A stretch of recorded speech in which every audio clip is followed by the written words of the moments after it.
Salut tout le monde! Bienvenue de nouveau sur la chaîne. Aujourd'hui, nous plongeons dans la vie et les idées de l'un des philosophes les plus influents de tous les temps, Socrate. Connu pour avoir façonné la pensée occidentale, Socrate n'a jamais écrit ses idées, mais son impact se fait encore sentir aujourd'hui. Alors, explorons sa vie et sa philosophie, et voyons pourquoi il reste une figure clé dans l'histoire des idées. Socrate est né vers 470 avant Jésus-Christ à Athènes, en Grèce. Il a grandi à une époque d'instabilité politique, alors qu'Athènes se remettait de la dévastatrice guerre du Péloponnèse.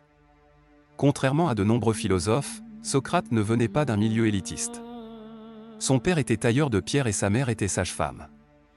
Mais c'est son époque à Athènes qui allait changer le monde à jamais. Socrate a passé une grande partie de sa vie dans les espaces publics de la ville, engageant des débats animés avec quiconque était prêt à discuter. Il n'a écrit aucun livre, mais il enseignait par les questions en utilisant une méthode connue sous le nom de la méthode socratique, encourageant ses élèves à réfléchir profondément, à remettre en question les présupposés et à chercher la vérité à travers le dialogue. Dans ces dernières années, ses méthodes non orthodoxes et son questionnement constant de la société athénienne l'ont conduit à être jugé. Il a été accusé de corrompre la jeunesse et d'impiété, et en 399 avant Jésus-Christ, il a été condamné à mort. Plutôt que de fuir, Socrate a choisi d'affronter son destin, devenant un martyr pour la quête du savoir et de la vérité. Maintenant, parlons de l'une des contributions les plus célèbres de Socrate, la méthode socratique.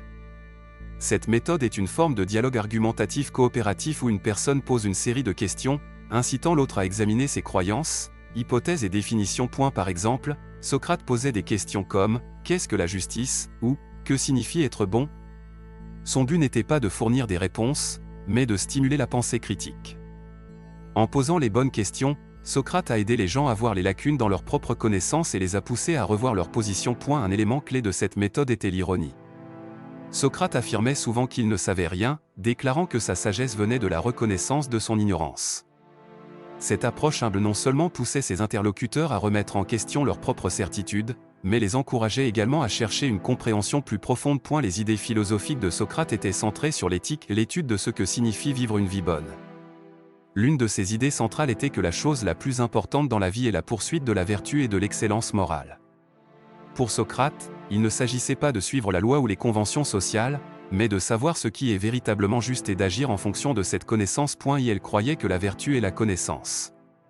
En d'autres termes, si vous comprenez vraiment ce qui est bon, vous agiriez automatiquement de manière bonne. Cette idée est mieux résumée dans sa célèbre citation « Une vie sans examen ne vaut pas la peine d'être vécue ».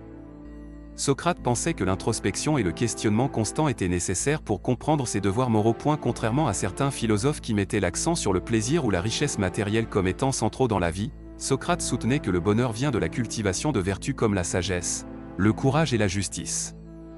Pour lui, il valait mieux souffrir une injustice que d'en commettre une, car l'intégrité de l'âme était bien plus importante que les circonstances extérieures. Socrate s'intéressait également profondément à la nature de la connaissance.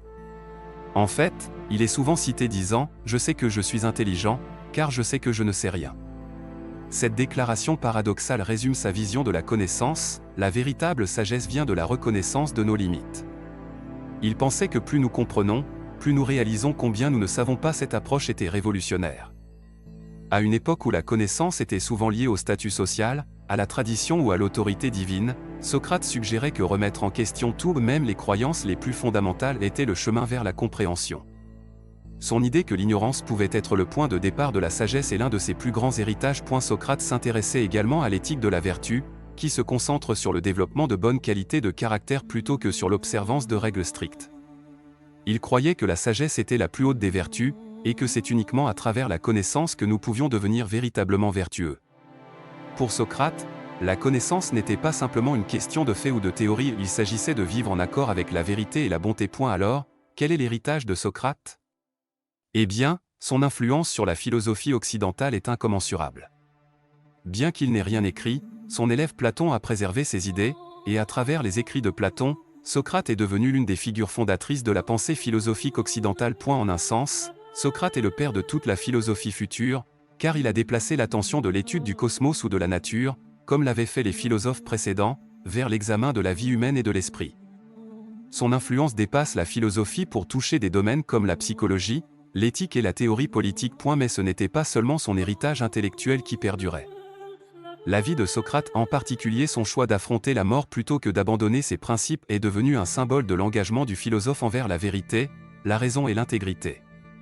Même aujourd'hui, lorsque nous parlons de « penser différemment » ou de « défier l'autorité », nous échouons à l'esprit de Socrate. Et la mort de Socrate marqua la fin d'une époque, mais ses enseignements perdurent.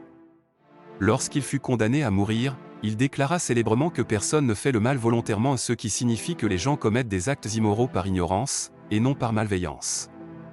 Dans ces derniers instants, il resta calme, discutant de philosophie avec ses amis et ses élèves. Et sa vie et sa mort nous rappellent l'importance de vivre une vie examinée et de toujours questionner, apprendre et chercher à devenir meilleur. Dans un monde où il est facile de se laisser distraire par le superficiel, Socrate nous enseigne que le véritable chemin vers la sagesse passe par la conscience de soi et la vertu. Alors voilà, un rapide aperçu de Socrate, l'homme qui a révolutionné la philosophie par ses questions, son humilité et son dévouement à la vérité.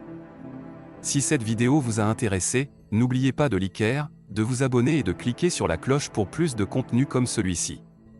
Et, comme toujours, continuez à questionner et à réfléchir. À la prochaine, prenez soin de vous.